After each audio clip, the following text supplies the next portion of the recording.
বাংলাদেশে যেখানে ব্যবসা শুরু করেন, এই তিনটা জিনিস কাস্টমার বুঝতে হবে। প্রথম নাম্বার 1, সাধারণ মানুষ এদের অনেকই কম খরচ বেশি সুবিধা খোঁজেন। তাই এই মার্কেটটাকে টার্গেট করলে মূল প্রোডাক্টের সাথে কিছু ফ্রি সুবিধা বা আকর্ষণীয় অফার দিতে হবে। দ্বিতীয় গ্রুপ হলো মধ্যবিত্ত ও উচ্চ মধ্যবিত্ত। এদের কাছে টাকা আছে কিন্তু তারা হিসাব করে খরচ করেন। তারা এমন প্রোডাক্ট পছন্দ করেন যেখানে ভ্যালু ফর মানি থাকে, ভালো মানের জিনিস যুক্তিসঙ্গত দামে তারা কিনতে চান। তৃতীয় গ্রুপ হলো এলিট বা প্রিমিয়াম কাস্টমার। বিলাসবহুল জিনিস পছন্দ করেন, লিমিটেড এডিশন, প্রিমিয়াম কোয়ালিটি এবং ইউনিক জিনিস খুঁজেন, যার জন্য বেশি টাকা খরচ করতে প্রস্তুত থাকেন। আপনি চাইলে এই তিনটা গ্রুপ যে কোনো একটিকে টার্গেট করুন। আর যদি অনলাইনে ব্যবসা করেন তাহলে সঠিক মার্কেটিং মাধ্যমে 3 ধরনের কাস্টমারের কাছেই পৌঁছানো সম্ভব।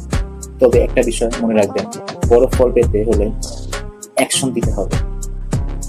আজই আপনার বিজনেস প্ল্যান দিয়ে কাজ শুরু করুন। ধন্যবাদ।